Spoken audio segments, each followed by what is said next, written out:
Assalamualaikum warahmatullahi wabarakatuh. Ketemu lagi bersama saya Heni di channel Teacher Heni.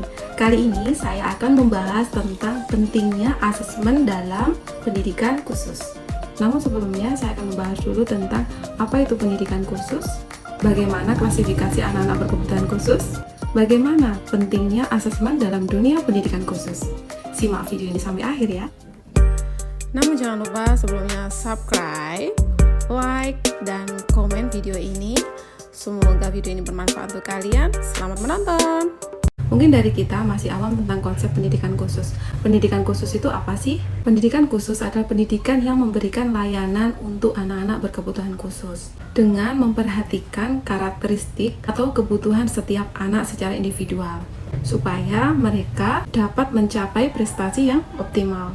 Adapun bentuk layanan untuk anak-anak berkebutuhan khusus meliputi kurikulum yang individualisme, kemudian metode yang digunakan, dan juga sarana prasarana sekolah yang memadai. Kemudian apa saja sih klasifikasi anak berkebutuhan khusus? Menurut Ilahi tahun 2013, anak berkebutuhan khusus dibagi menjadi dua, yaitu berkebutuhan khusus permanen dan berkebutuhan khusus temporer. Kebutuhan khusus temporer itu menyangkut kebutuhan khusus yang sifatnya sementara. Artinya, ketika kebutuhan khusus itu diintervensi atau ditangani sejak dini, maka kemungkinan tidak akan menjadi permanen. Namun, ketika kebutuhan khusus itu dibiarkan sampai berlarut-larut, maka kebutuhan khusus itu bisa menjadi permanen. Contohnya, trauma pada anak-anak dengan pasca perang, kemudian anak dengan korban perkosaan dan sebagainya, atau anak-anak yang mengalami kesulitan bahasa karena mereka berkembang di lingkungan yang lebih dari satu bahasa. Kemudian kebutuhan khusus permanen. Kebutuhan khusus permanen terjadi jika kebutuhan khusus tersebut terjadi selamanya pada anak.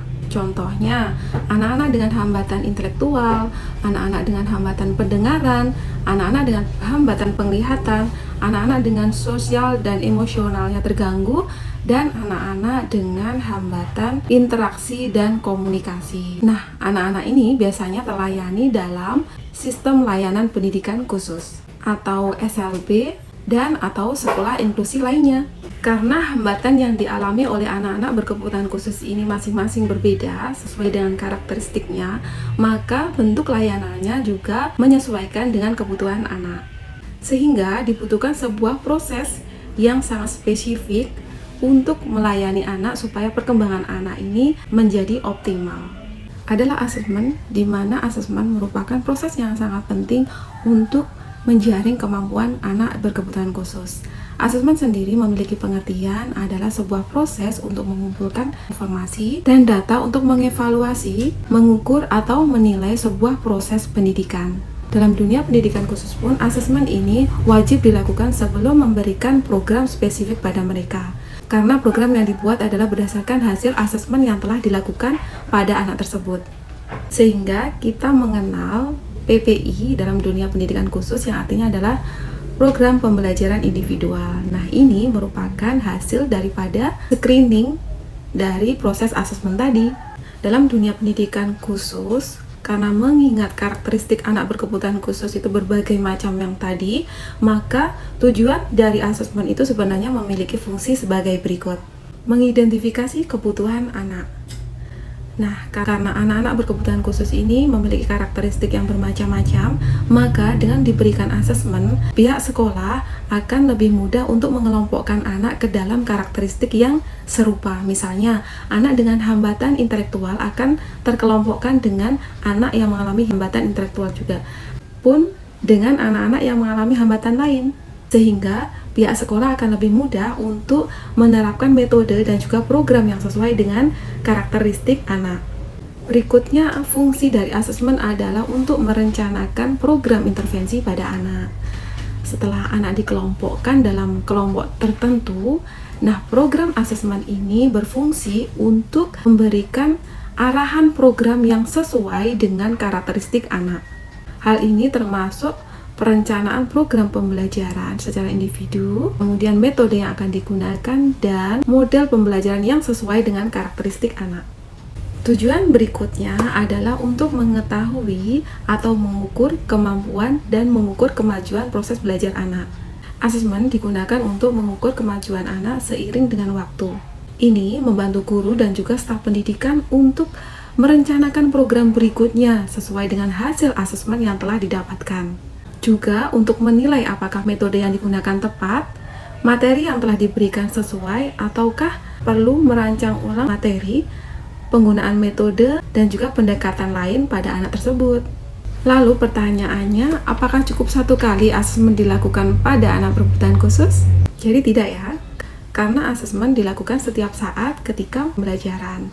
Nah, dalam pembelajaran juga sebenarnya guru wajib untuk lebih peka terhadap perkembangan anak. Nah, ini secara tidak langsung merupakan sebuah proses asesmen yang berjalan dalam pembelajaran. Nanti fungsinya adalah untuk merencanakan program berikutnya. Jadi, proses asesmen pada anak berkebutuhan khusus itu seperti spiral.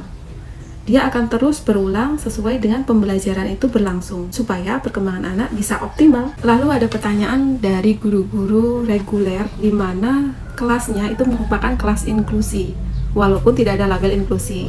Secara tidak langsung karena mereka menerima anak-anak berkebutuhan khusus atau kadang ibu guru tidak sempat untuk men-screen awalnya ketika anak itu masuk di sekolahnya. Kemudian setelah proses pembelajaran terjadi dan diketahui bahwa anak itu mengalami berkebutuhan khusus, apa yang harus dilakukan ibu gurunya? Bapak ibu guru dimanapun tempat mengajar, baik di SD, SMP, SMA, SMK, yang di dalamnya ada anak berkebutuhan khusus, memang untuk saat ini program inklusi belum sampai di wilayah timur ya. Namun dalam proses pembelajaran kita memiliki kewajiban untuk mengakomodir setiap kebutuhan siswa.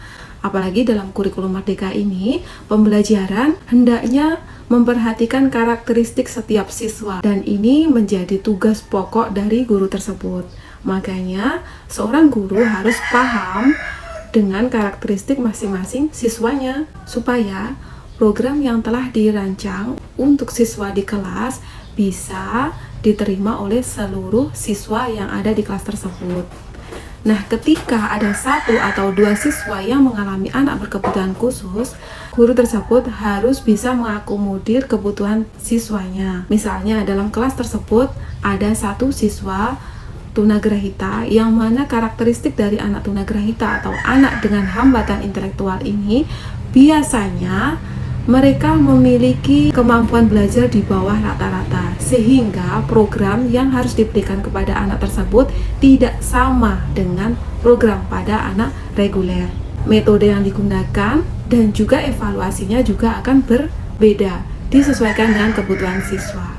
Ini memang cukup berat dan menjadi tantangan untuk setiap guru yang ada di Indonesia. Namun, ketika kita telah melayani anak-anak berkebutuhan khusus di kelas reguler dengan baik, maka hal ini tidak akan menjadi kendala kita ketika kita ingin memberikan pembelajaran kepada siswa yang lain. Jadi demikian pembahasan tentang asesmen pada dunia pendidikan khusus dan juga asesmen pada sekolah inklusi. Pentingnya asesmen tersebut dan juga proses asesmen yang harus dilakukan oleh setiap guru dalam satuan pendidikan. Wassalamualaikum warahmatullahi wabarakatuh.